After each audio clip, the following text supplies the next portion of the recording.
Hi friends, எல்லோரும் எப்படி இருக்கீங்க? இன்றைக்கி அக்கா உங்களுக்கு என்ன சொல்லித்தர போகிறேன் அப்படின்னா, புளியோதரை, கோயில் புளியோதரை எப்படி செய்யறதுன்னு பார்க்க போகிறோம். அதுக்கு தேவையான பொருள், இது ஃபுல்லாக வறுக்கிறதுக்கு மல்லி, வெந்தயம், மிளகு, கருப்பு எள்ளு. இது தாளிக்க கடலைப்பருப்பு, கருவேப்பிலை, வரமிளகா, கரைச்சி வச்சுருக்கேன் புளி, பெருங்காயம். இப்போ வெந்தயம், மிளகு, மல்லி, கருப்பு எள்ளு, வெந்தயம், மிளகு இது எல்லாம் போட்டு நல்லா வறுக்கணும். மல்லி ஒரு 4 ஸ்பூனு, மிளகு ஒரு ஸ்பூன், காரத்துக்கு தகுந்த மாதிரி ஒரு அரை ஸ்பூன் கூட போட்டுக்கலாம். எள்ளு ஒரு 2 ஸ்பூன் வறுத்து எடுத்துட்டு இதில் நல்லெண்ணெய் கொஞ்சம் ஊற்றணும்.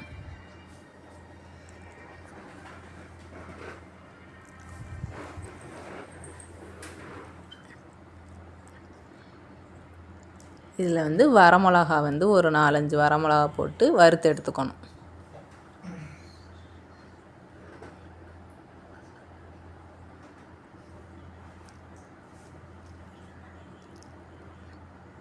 நல்லா அந்த அளவுக்கு வறுத்து எடுத்து வச்சுக்க வேண்டியதான். அது ஆறுனதுக்கப்புறம் அந்த இதை பவுட்ரு பண்ணணும். வரமிளகா எல்லாமே வறுத்து எடுத்துட்டு, முன்னாடி அரைச்சி வச்சோம்ல மல்லி, மிளகு, கருப்பு எள்ளு, வெந்தயம், அது ஃபுல்லாகவும் இந்த மிளகா இது எல்லாத்தையும் சேர்த்து அரைச்சி எடுத்துக்கணும்.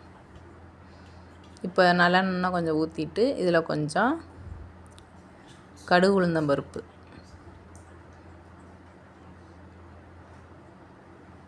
அதனால் கொஞ்சம் பொரியணும். கொஞ்சம் கடலைப்பருப்பு,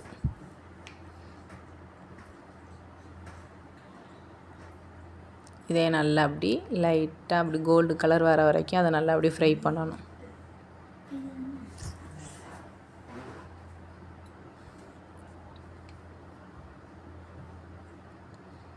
நல்லா இப்போ பொரிஞ்சு வந்துருச்சு. இப்போ கருவேப்பிலையை போடணும்.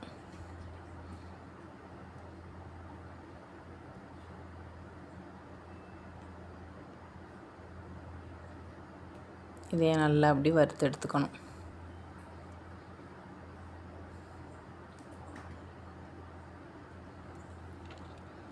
அந்த அளவுக்கு நல்லா ஃப்ரை பண்ணதுக்கப்புறம்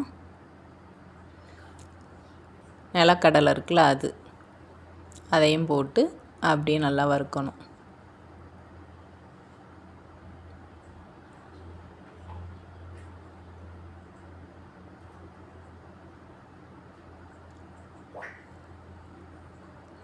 லைட்டாக அந்த கோல்டு கலர் வர வரைக்கும் இதே நல்லா அப்படி ஃப்ரை பண்ணி எடுத்தாச்சு. இப்போ நல்லா அந்த அளவுக்கு ஃப்ரை பண்ணி எடுத்தாச்சு.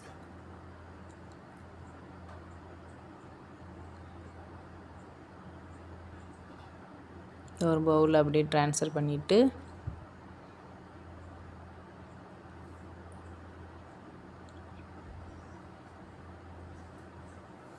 இப்போ இதில் கொஞ்சம் நல்லெண்ணெய் ஊற்றிக்கணும். ஊற்றிட்டு அதில் கொஞ்சம் புளியை கரைச்சி வச்சுருக்கறது அதில் அப்படியே ஊற்றணும்.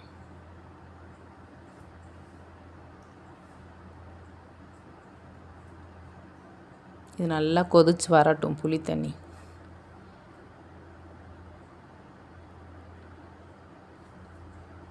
நல்லா கொதிச்சு வந்ததுக்கப்புறம் கொஞ்சமாக மஞ்சள்தூள் இதெல்லாம் நம்ம போட்டு பெருங்காயம் போட்டு அதை கொதிக்க விடணும். இப்போ நம்ம வறுத்து வச்சுருக்கதை நல்லா பவுட்ராக அரைச்சி எடுத்துகிட்டு வந்துடுவோம். மிளகு, வெந்தயம், கருப்பு எள்ளு, மல்லி,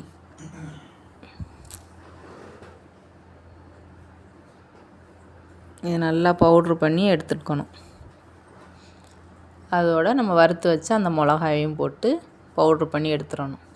தண்ணின்னு எதுவும் ஊற்றிடக்கூடாது, அப்படியே அரைச்சி மட்டும் எடுத்துகிட்டு வரணும். இப்போ இந்த புளி கரைசல் தண்ணி ஊற்றுனது இப்போ நல்லா கொதிச்சிருச்சு. இதில் ஒரு அரை ஸ்பூன் மஞ்சத்தூள்,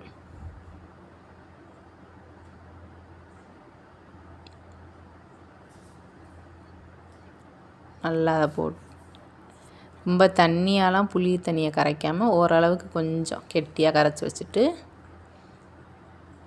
நல்லா அந்த தண்ணி கொதித்ததுக்கப்புறம் மஞ்சத்தூள் கொஞ்சமாக உப்பு,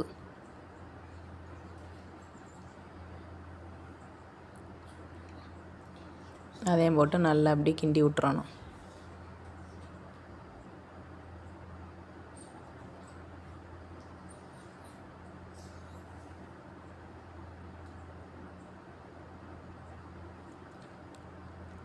நல்லா கொதித்து வந்ததுக்கப்புறம் இப்போ நல்லா ஓரளவு கெட்டியாயிடுச்சு.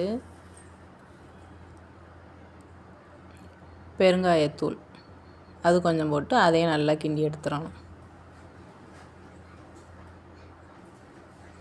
இப்போ கடலப்பருப்பு எல்லாமே நம்ம தாளித்தோம்ல, அதோடையே அந்த புளி கரைசலையும் ஊற்றி நம்ம அப்படியே கொதிக்க விடலாம். அதனால் கொஞ்சம் கிண்டிக்கிட்டே நிற்கும், இல்லைன்னா கட்டிப்பட்டுரும்.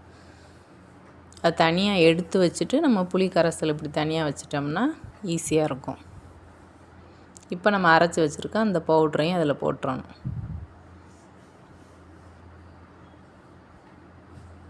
இது ரொம்ப நேரம்லாம் கொதிக்க வைக்கணும். அது ஒரு 2 கிண்டி ஒரு 2 கொதி வந்ததுக்கப்புறம் அடுப்பு ஆஃப் பண்ணிட வேண்டியதான்.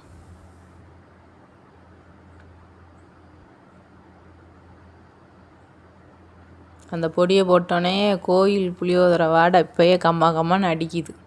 அக்கா சொல்கிற மாதிரி செஞ்சு பாருங்கள், டேஸ்ட்டு சூப்பராக இருக்கும்.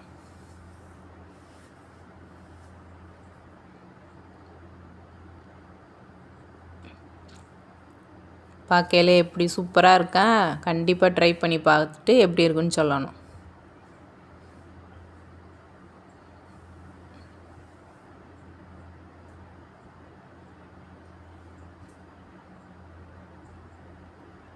சாதத்தை ஏற்கனவே கொஞ்சம் லைட்டாக உப்பு போட்டு தான் வடிச்சிருப்போம். அதுலேயும் கொஞ்சம் உப்பு இல்லைன்னா கொஞ்சம் பார்த்து நம்ம போட்டுக்கலாம்.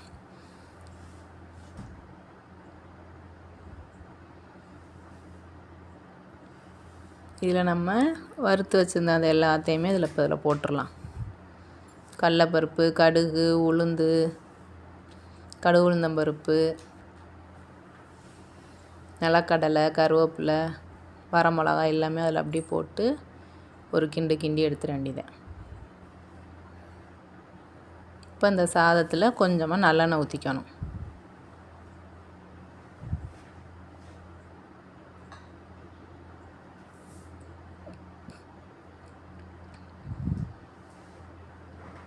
இந்த அளவுக்கு நல்லெண்ணெய் ஊற்றிட்டு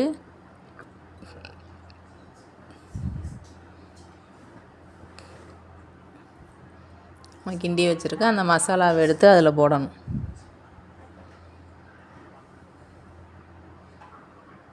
எல்லாத்தையும் போட்டுறக்கூடாது, கொஞ்சம் கொஞ்சமாக போட்டு எவ்வளவு தேவையோ அந்த அளவுக்கு போட்டு அதை அப்படியே கிண்டிடணும்.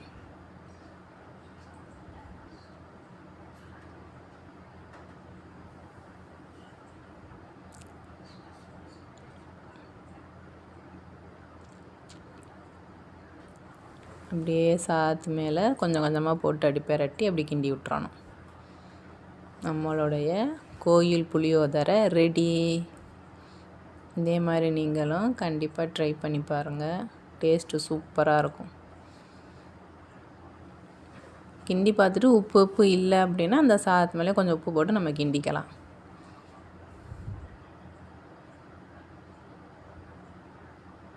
இது தாளிக்கிறதுக்கு எல்லாத்துக்குமே நல்லெண்ணெய் ஊற்றி இது பண்ணுங்கள். வறுக்கிறதுக்கு மட்டும் நல்லெண்ணெயெல்லாம் ஊற்றாமல் வறுக்கணும்.